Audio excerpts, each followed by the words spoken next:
মোহাম্মদ বিন তুগলক অপুত্রক অবস্থায় মৃত্যুবরণ করলে দিল্লির সম্ভ্রান্ত ব্যক্তিদের অনুরোধে তার পিতৃব্য পুত্র ফিরোজ শাহ শূন্য সিংহাসনে আরোহণ করেন।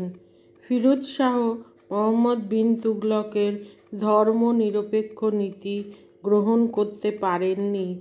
তিনি উলেমাদের অধীন হয়ে পড়েন। তাই ডক্টর ত্রিপাঠী ফিরোজ শাহের শাসন ব্যবস্থাকে ধর্মীয় রাজতন্ত্র বলেন। সুতরাং হিন্দু মুসলমান সকল প্রজা শ্রদ্ধা পাননি তার আমলে। নূতন সুলতান ধার্মিক এবং বর্ধিয়ান ছিলেন, কিন্তু সাম্রাজ্য শাসনের দিক থেকে তার খুব একটা দক্ষতা ছিল না। বাংলাদেশের বিদ্রোহ দমনের জন্য তিনি পরপর 2টি অভিযান পরিচালনা করেন, কিন্তু সাফল্য লাভ করতে পারেননি। তিনি অবশ্য উড়িষ্যা জয় করেন এবং জগন্নাথ মন্দির ধ্বংস করেন। তিনি পাঞ্জাবের কাংড়া দুর্গ অধিকার করেন এবং জ্বালামুখী মন্দির ধ্বংস করেন। এই স্থান থেকে তিনি 300 সংস্কৃত পুস্তক সংগ্রহ করেন এবং এগুলিকে সভাকবি তাজউদ্দিনকে দিয়ে ফরাসি ভাষায় অনুবাদ করান। বিশেষ চেষ্টার পর ফিরোজ শাহ সিন্ধু রাজকে তার বশ্যতা স্বীকারে বাধ্য করেন। দাক্ষিণাত্যে বাহমনি ও বিজয়নগর রাজ্যের ক্ষমতা বৃদ্ধি পাওয়ায় দাক্ষিণাত্যে সুলতানি অধিকার বিলুপ্ত হয়। এই সময় থেকে সুলতানি সাম্রাজ্যের সীমা কমতে থাকে। তিনি ধর্ম বিষয়ে অত্যন্ত গোঁড়া ছিলেন। 1388 খ্রিস্টাব্দে তার মৃত্যু হয়। ফিরোজ শাহ তুগলক প্রজাহিতৈষণার জন্য প্রসিদ্ধ ছিলেন। তিনি শাসন সংস্কারের কাজে বিশেষ বুদ্ধিমত্তার পরিচয় দেন। এজন্য তাকে প্রজাহিতৈষী স্বেচ্ছাচারী সম্রাট বলা হয়। তিনি অনেকগুলো অন্যায় কর তুলে দিয়েছিলেন এবং ইসলাম ধর্ম অনুমোদিত 4 প্রকার কর প্রবর্তন করেন।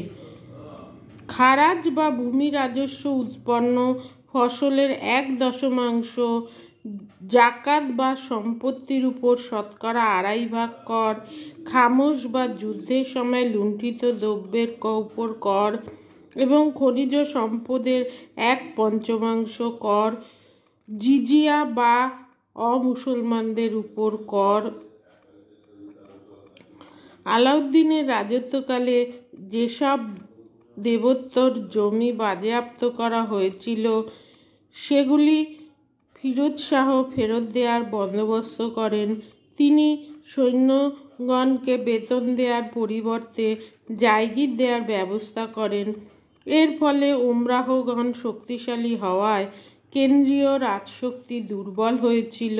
আবার আমির উমরাহগণ কৃতদাস উপহার করায় কৃতদাসদের সংখ্যা বৃদ্ধিপ্রাপ্ত হয় এবং অর্থনীতির উপর চাপ পড়ে। তার রাজত্বকালে নগর, দুর্গ, মসজিদ, মাদ্রাসা, সরাইখানা, সেতু, বাঁধ ইত্যাদি নির্মিত হয়। শামস-ই-সিরাজ আফিফের মতে তিনি সেচের জন্য 5টি খাল খনন করেন। প্রায় 150 মাইল দীর্ঘ যমুনা ও শতদ্রুর খাল ফিরোজের স্মরণীয়। ফিরোজাবাদ নামক নতুন শহর এবং জৌনপুর শহরের পত্তন তিনিই করেন। তিনি আভ্যন্তরীণ ব্যবসা বাণিজ্যের উন্নতির জন্য অনেক শুল্ক ব্যবস্থা রদ করেন। বেকারদের কর্মসংস্থানের জন্য তিনি একটি নিয়োগ পরিষদ, দার উল সাফা অর্থাৎ পীড়িতদের সেবার জন্য হাসপাতাল, দরিদ্রদের ভিক্ষার জন্য দিয়ানি-ই-খয়রাত স্থাপন করেছিলেন। দিল্লির কাছে তিনি 1200 উদ্যান তৈরি করেছিলেন। তিনি ইসলামের আইন অনুযায়ী বিচারের ব্যবস্থা করেন। প্রধান কাজী রাজধানীতে বিচার করতেন। শহর ও গ্রামের বিচারের ভার অন্যান্য কাজীদের উপর ছিল। ফিরোজ শাহ তুগলক শান্ত, দয়ালু ও দুর্বল প্রকৃতির লোক ছিলেন। ঐতিহাসিক ইলিয়ট তাকে আকবরের ন্যায় মহৎ সম্রাট বলেছেন।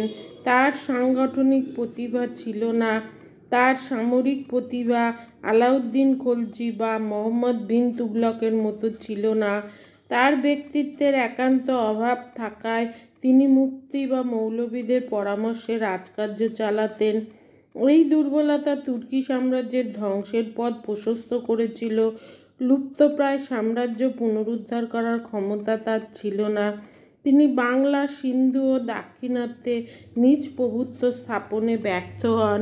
সৈন্যদল ছিল সুলতানি সাম্রাজ্যের মেরুদণ্ড। সেই সৈন্যদলের শৃঙ্খলার অভাব ছিল, সুতরাং বিদ্রোহ দমন করা তার পক্ষে সম্ভবপর ছিল না। ধর্ম সম্বন্ধে বিভিন্ন মতামত দেখা যায়। তিনি জগন্নাথ মন্দির ও জ্বালামুখী মন্দির ধ্বংস করেন। রমিলা থাপারের মতে তার এই কার্য রাজনৈতিক উদ্দেশ্য সাধনের জন্য, ধর্মান্ধতার জন্য নহে। ডক্টর স্মিথ তাকে আকবরের সঙ্গে তুলনা করার বিরোধিতা করেন। আকবরের সর্বধর্মের প্রতি সমান ব্যবহার করতেন এবং তিনি জাতীয় সম্রাট ছিলেন, কিন্তু ফিরোজ শাহ তা ছিলেন না। সুতরাং দেখা যাচ্ছে যে দোষ ত্রুটি থাকা সত্ত্বেও তাকে জনহিতকর কার্যাবলীর জন্য স্বৈরাচারী রাজতন্ত্রের তালিকায় স্থান গ্রহণ করতে হয়েছিল। তিনি কিছু জনসেবামূলক কাজ করেছিল, সেগুলোকে অস্বীকার করা যায় না।